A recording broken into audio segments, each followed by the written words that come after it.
ಮತ್ತೆ ಜಾತಿಗಣತಿ ಸಮೀಕ್ಷೆಗೆ ಕೈ ಹಾಕಿದೆ ರಾಜ್ಯ ಸರ್ಕಾರ. ಸೆಪ್ಟೆಂಬರ್ 22ರಿಂದ ಜಾತಿಗಣತಿ ನಡೆಸೋದಕ್ಕೆ ತೀರ್ಮಾನವನ್ನ ಮಾಡಿರುವಂತದ್ದು. ಬೆಂಗಳೂರಿನಲ್ಲಿ ನಡೆದಂತಹ ಜಾತಿಗಣತಿ ಸಮೀಕ್ಷೆ ಸಭೆಯಲ್ಲಿ ಮಹತ್ವದ ನಿರ್ಧಾರವನ್ನ ಕೈಗೊಳ್ಳೋದಕ್ಕೆ ಮುಂದಾಗಿದೆ. ಮತ್ತೆ ಜಾತಿಗಣತಿ ಸಮೀಕ್ಷೆಗೆ ರಾಜ್ಯ ಸರ್ಕಾರ ಕೈ ಹಾಕಿರುವಂತದ್ದು.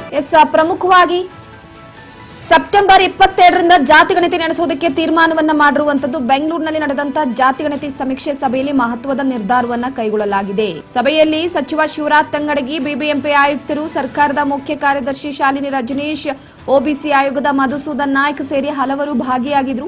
ಇಂದಿನ ಸಭೆಯಲ್ಲಿ ಸರ್ಕಾರದಿಂದ ಮಹತ್ವದ ನಿರ್ಧಾರವನ್ನ ಕೈಗೊಳ್ಳಲಾಗಿದೆ. ಒಂದು, ಜಾತಿಗಣತಿ ಬಗ್ಗೆ ಗಂಭೀರವಾದಂತಹ ಚರ್ಚೆಯನ್ನ ಮಾಡಲಾಯಿತು.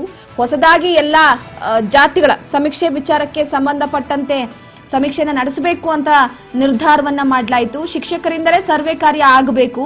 ದಸರಾದ ನಂತರ ಗಣತಿ ಪ್ರಾರಂಭಿಸೋಣ. 3 ತಿಂಗಳಲ್ಲಿ ವರದಿ ನೀಡಬೇಕು. ರಾಜ್ಯದ ಎಲ್ಲಾ ಸಮುದಾಯಗಳ ಸರ್ವೆ ಆಗಬೇಕು. ದಲಿತ ಒಳ ಮೀಸಲಾತಿ ಬಗ್ಗೆ ಸಮೀಕ್ಷೆ ನಡೆದಿದೆ. ಈ ಬಾರಿ ಎಲ್ಲರನ್ನ ಕೂಡ ಸೇರಿಸಿಯೇ ಸಮೀಕ್ಷೆ ಆಗಬೇಕು. SC ST ಒಳಗೊಂಡಂತೆಯೇ ಸಮೀಕ್ಷೆ ಆಗಲಿ. ಖರ್ಚು ವೆಚ್ಚಗಳ ರೂಪುರೇಷೆಯನ್ನ ಸಿದ್ಧಪಡಿಸಿ ಆನಂತರ ಸಮೀಕ್ಷೆಗೆ ಕೊಡೋಣ.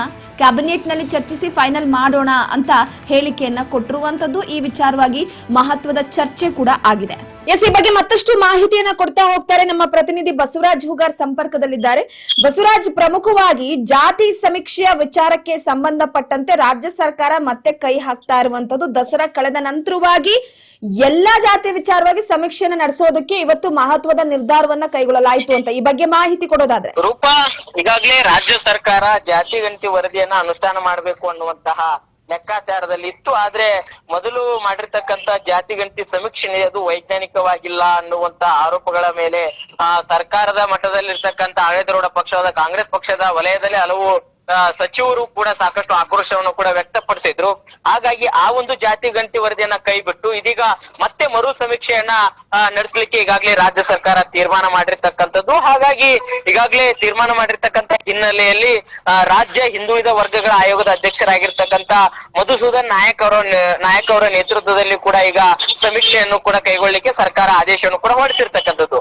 ಈ ಒಂದು ಹಿನ್ನೆಲೆಯಲ್ಲಿ ಇವತ್ತು ಸಿಎಂ ಸಿದ್ದರಾಮಯ್ಯ ಸರ್ಕಾರಿ ನಿವಾಸ ಕಾವೇರಿಯಲ್ಲಿ ಸಭೆ ಕೂಡ ನಡೆಸಿರ್ತಕ್ಕಂಥದ್ದು. ಪ್ರಮುಖವಾಗಿ ಈ ಒಂದು ಸಮೀಕ್ಷೆ ವಿಚಾರಕ್ಕೆ ಸಂಬಂಧಪಟ್ಟಂತೆ ಆಡಳಿತಾತ್ಮಕವಾಗಿರ್ತಕ್ಕಂಥ ವಿಚಾರಗಳ ಕುರಿತಂತೆ ಅಧಿಕಾರಿಗಳಿಂದ ಸಿಎಂ ಸಿದ್ದರಾಮಯ್ಯ ಕೂಡ ಮಾಹಿತಿಯನ್ನ ಪಡೆದುಕೊಂಡಿರ್ತಕ್ಕಂಥದ್ದು. ಈಗಾಗಲೇ ರಾಜ್ಯದ ಎಲ್ಲಾ 7 ಕೋಟಿ ಜನರ ಸಮೀಕ್ಷೆಯನ್ನು ಕೂಡ ನಡೆಸಬೇಕು ಅನ್ನುವಂಥದ್ದು ಕೂಡ ಅದರಲ್ಲಿ ಇರ್ತಕ್ಕಂಥದ್ದು. ಪ್ರಮುಖವಾಗಿ ಜಾತಿ ತಾರತಮ್ಯ ನಿವಾರಣೆ ಮಾಡಿರ್ತಕ್ಕಂಥದ್ದೇ ಇದರ ಮುಖ್ಯ ಉದ್ದೇಶವಾಗಿರ್ತಕ್ಕಂಥದ್ದು ಅನ್ನುವಂಥದ್ದು ಸಿಎಂ ಸಿದ್ದರಾಮಯ್ಯ ಸಭೆಯಲ್ಲಿ ಖಡಕ್ ಆಗಿರ್ತಕ್ಕಂಥ ಸೂಚನೆಯನ್ನು ಕೂಡ ಕೊಟ್ಟಿದ್ದಾರೆ ಎನ್ನುವಂತ ಮಾಹಿತಿ ಕೂಡ ಸಿಗ್ತಾ ಇದೆ. ಈಗಾಗಲೇ ರಾಜ್ಯದ ಪ್ರತಿಯೊಬ್ಬರ ಆರ್ಥಿಕ ಪರಿಸ್ಥಿತಿ ಮತ್ತೆ ಅವರು ಜಮೀನು ಎಲ್ಲವೂ ಕೂಡ ಹೊಂದಿದಾರೋ ಇಲ್ಲೋ, ಆರ್ಥಿಕವಾಗಿ ಯಾವ ರೀತಿ ಪರಿಸ್ಥಿತಿ ಇದೆ, ಅವರಲ್ಲಿ ಸರ್ಕಾರಿ ನೌಕರಸ್ಥರಿದಾರ, ರಾಜಕೀಯವಾಗಿ ಅವರಲ್ಲಿ ಪ್ರತಿನಿಧಿಗಳಿದಾರ, ಅದನ್ನೆಲ್ಲವನ್ನು ಕೂಡ ನೀವು ಸಮೀಕ್ಷೆನ ನಡೆಸಬೇಕು ಅನ್ನುವಂಥದ್ದನ್ನು ಕೂಡ ಹೇಳಿರ್ತಕ್ಕಂಥದ್ದು. ಈಗಾಗಲೇ ಸೆಪ್ಟೆಂಬರ್ 22ರಿಂದ ಅಕ್ಟೋಬರ್ 7ರವರೆಗೆ 15 ದಿನಗಳ ಕಾಲ ಸಮೀಕ್ಷೆಯನ್ನ ಮೊದಲ ಭಾಗವಾಗಿ ನಡೆಸಬೇಕು ಅನ್ನುವಂಥದ್ದನ್ನ ಈಗ ಸಿಎಂ ಸಿದ್ದರಾಮಯ್ಯ ಅಧಿಕಾರಿಗಳಿಗೆ ಸೂಚನೆಯನ್ನ ಕೊಟ್ಟಿರ್ತಕ್ಕಂಥದ್ದು. ಅಕ್ಟೋಬರ್ ಕೊನೆಯ ಒಳಗಾಗಿ ಸಮೀಕ್ಷೆ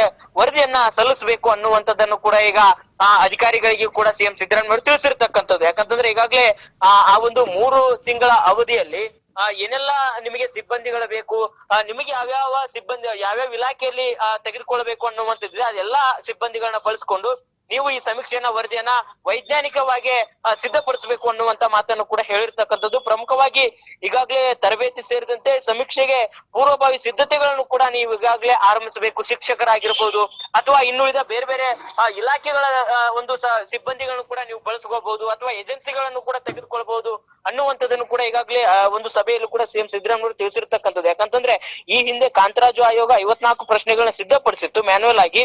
ಆದ್ರೆ ಆ ಒಂದು ಸಮೀಕ್ಷೆಗಿಂತ ಈ ಬಾರಿ ನೀವು ಪ್ರಶ್ನೆಗಳನ್ನ ಇನ್ನೂ ಹೆಚ್ಚಿಗೆ ಕೂಡ ತೆಗೆದುಕೊಳ್ಬೇಕು. ಮತ್ತೆ ತಜ್ಞರಿಂದ ಒಂದು ತಜ್ಞರಿಂದ ಸಲಹೆ ಪಡೆದುಕೊಂಡು ನೀವು ಪ್ರಶ್ನೆಗಳನ್ನ ತೆಗೆದುಕೊಳ್ಬೇಕು, ಹೆಚ್ಚಿಗೆನೆ ತೆಗೆದುಕೊಳ್ಬೇಕು ಅನ್ನುವಂಥದ್ದು. ಯಾಕಂತಂದ್ರೆ ಹಿಂದೆ ನಡೆಸಿರ್ತಕ್ಕಂಥ ವರದಿ ವೈಜ್ಞಾನಿಕವಾಗಿಲ್ಲ ಅನ್ನುವಂಥದ್ದೇ ದೊಡ್ಡ ಮಟ್ಟದಲ್ಲಿ ಆರೋಪಗಳನ್ನ ಇಟ್ಟುಕೊಂಡು ಅದನ್ನ ತೀವ್ರವಾಗಿ ವಿರೋಧ ಮಾಡಿದ್ರು. ಹಾಗಾಗಿ ಈ ಬಾರಿ ಆ ಎಡವಟ್ಟು ಮತ್ತೆ ಮರುಕಳಿಸಬಾರ್ದು, ವೈಜ್ಞಾನಿಕವಾಗಿ ಆಗ್ಬೇಕು.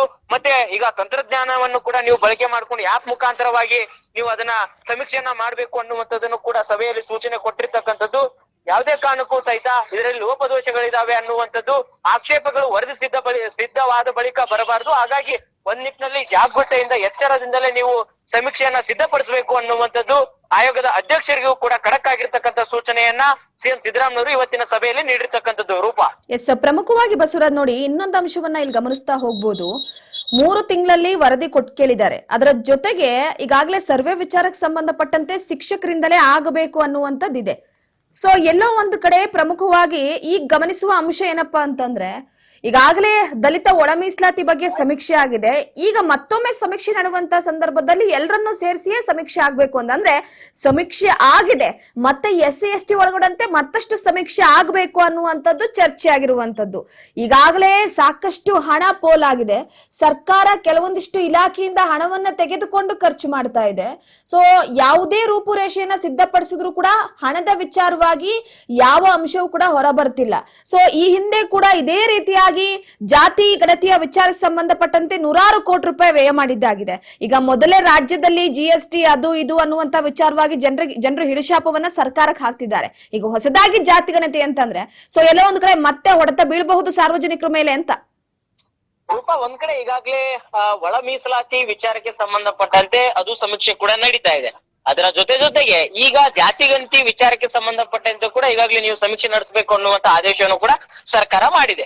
ಇಲ್ಲಿ ಪ್ರಮುಖವಾಗಿ ಸಿಬ್ಬಂದಿಗಳ ಕೊರತೆಯನ್ನು ಕೂಡ ಇಲ್ಲಿ ಕಾಣಬಹುದು. ಯಾಕಂತಂದ್ರೆ 3 ತಿಂಗಳ ಒಳಗಾಗಿ ನೀವು ಸಮೀಕ್ಷೆಯನ್ನ ಸಿದ್ಧಪಡಿಸಬೇಕು ಅನ್ನುವಂತಹ ಸೂಚನೆ ಏನಿದೆ, ಇದರಲ್ಲಿ 3 ತಿಂಗಳಲ್ಲಿ ಪ್ರತಿಯೊಂದು ಕೂಡ ಅವರು ಆರ್ಥಿಕವಾಗಿ, ಶೈಕ್ಷಣಿಕವಾಗಿ ಎಲ್ಲವನ್ನು ಕೂಡ ಮಾಹಿತಿ ಇಂಚಿಂಚು ಪಡೆದುಕೊಳ್ಬೇಕು ಅನ್ನುವಂಥದ್ದು ಕೂಡ ಇರ್ತಕ್ಕಂಥ ವಿಚಾರ. ಹಾಗಾಗಿ ಇದನ್ನೆಲ್ಲವನ್ನು ಕೂಡ ತೆಗೆದುಕೊಳ್ಳಿಕ್ಕೆ 3 ತಿಂಗಳ ಅವಧಿ ಸಾಲಲ್ವ ಅನ್ನುವಂತ ಪ್ರಶ್ನೆಗಳು ಎಡೆ ಮಾಡಿಕೊಡ್ತವೆ. ಆದ್ರೆ ಇಲ್ಲಿ ಇವತ್ತಿನ ಸಭೆಯಲ್ಲಿ ಸಿಎಂ ಸಿದ್ದರಾಮಯ್ಯ ತಿಳಿಸಿರ್ತಕ್ಕಂಥದ್ದು, ನಿಮಗೆ ಶಿಕ್ಷಕರನ್ನು ಕೂಡ ಬಳಸ್ಕೊಳ್ಬಹುದು ಅಥವಾ ಇನ್ನಿತರ ಇಲಾಖೆಗಳು, ಸರ್ಕಾರದ ಇನ್ನಿತರ ಇಲಾಖೆಗಳಲ್ಲಿ ಕೂಡ ನಿಮಗೆ ಅವಶ್ಯಕ ಇರುವಂತಹ ಒಂದು ಸಿಬ್ಬಂದಿಗಳನ್ನು ಕೂಡ ಬಳಸಿಕೊಳ್ಳುವಂತಹ ಆ ಒಂದು ಸಮೀಕ್ಷೆಯಲ್ಲಿ ಪಾಲ್ಗೊಳಿಸುವಂತಹ ಎಲ್ಲವನ್ನು ಕೂಡ ನೀವು ಅಧಿಕಾರ ನಿಮಗೆ ಇರುವಂತದ್ದು. ಅದನ್ನು ಕೂಡ ಉಪಯೋಗಿಸಿಕೊಂಡು ಅತಿ ಶೀಘ್ರದಲ್ಲಿ 3 ತಿಂಗಳ ಒಳಗಾಗಿ ವೈಜ್ಞಾನಿಕವಾಗಿ ನೀವು ಸಮೀಕ್ಷೆಯನ್ನು ಸಿದ್ಧಪಡಿಸಬೇಕು ಅನ್ನುವಂಥದ್ದನ್ನು ಕೂಡ ಈಗ ಸೂಚನೆ ಕೊಟ್ಟಿರ್ತಕ್ಕಂಥದ್ದು. ಅಥವಾ ಏಜೆನ್ಸಿಗಳ ಮುಖಾಂತರ ಕೂಡ ನೀವು ಸಿಬ್ಬಂದಿಗಳನ್ನ ತೆಗೆದುಕೊಳ್ಬಹುದು. ಯಾಕಂತಂದ್ರೆ ಹೆಚ್ಚು ಸಿಬ್ಬಂದಿಗಳಲ್ಲಿ ಅವಶ್ಯಕತೆ ಇರುತ್ತೆ. ಹಾಗಾಗಿ ಅದನ್ನೆಲ್ಲವನ್ನು ಕೂಡ ನೀವು ಸೌಲಭ್ಯನ ತೆಗೆದುಕೊಂಡು ನೀವು ಸಮೀಕ್ಷೆಯನ್ನು ಸಿದ್ಧಪಡಿಸಬೇಕು ಅನ್ನುವಂತ ಸೂಚನೆ ಕೊಟ್ಟಿದ್ದಾರೆ. ಇದರ ಜೊತೆಗೆ ನೀವು ಹೇಳಿದಂತೆ ಈ ಹಿಂದೆ ಮಾಡಿರ್ತಕ್ಕಂಥ ಕಾಂತರಾಜು ಅವರ ಆಯೋಗದ ವರದಿ ಏನಿದೆ ಅದನ್ನು ಕೂಡ ಕೋಟ್ಯಾಂತರ ರೂಪಾಯಿಗಳನ್ನ ಖರ್ಚು ಮಾಡಿ ಅದನ್ನು ಕೂಡ ಮಾಡಿರ್ತಕ್ಕಂಥದ್ದು. ಈಗ ಮತ್ತೆ 3 ತಿಂಗಳ ಒಳಗಾಗಿ ಈಗ ಮರು ಸಮೀಕ್ಷೆಯನ್ನು ನಡೆಸುವ ಸಂದರ್ಭದಲ್ಲಿ ಸಹಜವಾಗಿ ಜನರ ಮೇಲೆ ಕೂಡ ಹೊರೆ ಬೀಳುವಂತದ್ದು, ಜನರ ಕೆರೆ ನೀರನ್ನು ಕೆರೆಯ ಚೆಲ್ಲಿ ಅನ್ನುವಂತಹ ರೀತಿಯಲ್ಲಿ ಕೂಡ ಸರ್ಕಾರದ ಜನಪ್ರತಿನಿಧಿಗಳು ಮಾಡುವಂತದ್ದು. ಈಗ ಹಿಂದೆ ಕೂಡ ಖರ್ಚು ಮಾಡಿದ್ದಾರೆ. ಈಗ ಮತ್ತೆ 3 ತಿಂಗಳ ಒಂದು ಅವಧಿಯನ್ನು ಕೊಟ್ಟಿದ್ದಾರೆ. ಅದರಲ್ಲೂ ಕೂಡ ಖರ್ಚು ಮಾಡ್ಲಿಕ್ಕೆ ಕೂಡ ಸರ್ಕಾರ ಸಿದ್ಧವಾಗಿರ್ತಕ್ಕಂಥದ್ದು. ಫೈನಲ್ ಆಗಿ ಒಂದು ಎಲ್ಲಾ ಯಾ ಜಾತಿ ಒಂದ್ ಕಡೆ ಆರ್ಥಿಕವಾಗಿ, ಸಾಮಾಜಿಕವಾಗಿ ಎಷ್ಟೆಷ್ಟಿದ್ದಾರೆ ಅವರ ದತ್ತಾಂಶ ಏನನ್ನುವಂತ ಕಲೆ ಹಾಕುವಂತ ಪ್ರಯತ್ನ ಸರ್ಕಾರದ ಉದ್ದೇಶ ಅನ್ನುವಂಥದ್ದು ಇರ್ತಕ್ಕಂಥ ವಿಚಾರ. ಹಾಗಾಗಿ ಇದನ್ನ ಯಾವ ರೀತಿಯಾಗಿ ಸರ್ಕಾರ ತೆಗೆದುಕೊಳ್ಳುತ್ತೆ ಅಥವಾ ಇದಕ್ಕೆ ಖರ್ಚು ಮಾಡುವಂತ ಹಣ ಎಷ್ಟು, ಇದು ರಾಜ್ಯದ ಜನರಿಗೆ ಹೊರೆ ಆಗುವಂತಹ ಪ್ರಯತ್ನವನ್ನ ಸರ್ಕಾರಗಳು ಮಾಡ್ತಾ ಇದಾವ, ಇವೆಲ್ಲವೂ ಕೂಡ ಸಾಲು ಪ್ರಶ್ನೆಗಳು ಕೂಡ ಎಡೆ ಮಾಡಿಕೊಡ್ತವೆ. ಆದ್ರೆ ಒಂದು ರೂಪ ಸಾಮಾಜಿಕವಾಗಿ, ಆರ್ಥಿಕವಾಗಿ ಒಂದಿಷ್ಟು ಒಂದು ಕುಟುಂಬಗಳನ್ನ ಸಬಲೀಕರಣ ಮಾಡಬೇಕು ಅಥವಾ ಅವರಿಗೆ ಒಂದು ಆರ್ಥಿಕವಾಗಿರೋ ಶಕ್ತಿ ತುಂಬಬೇಕು ಅಥವಾ ಶೈಕ್ಷಣಿಕವಾಗಿ ಕೂಡ ಶಕ್ತಿ ತುಂಬಬೇಕು ಅನ್ನುವಂತ ನಿಟ್ಟಿನಲ್ಲಿ ಈ ಒಂದು ಸಮೀಕ್ಷೆನ ಮಾಡಿಸ್ತಾ ಇದ್ದೀವಿ ಅನ್ನುವಂತ ಸರ್ಕಾರದ ಒಂದು ಮುಖ್ಯ ಉದ್ದೇಶ ಏನಿದೆ ಅದು ಸಾಕಾರ ಆದ್ರೆ ಸಾಕು ಅನ್ನುವಂತ ಲೆಕ್ಕಾಚಾರದಲ್ಲಿ ಒಂದು ರಾಜ್ಯದ ಜನತೆ ಇರುವಂತದ್ದು. ರೂಪ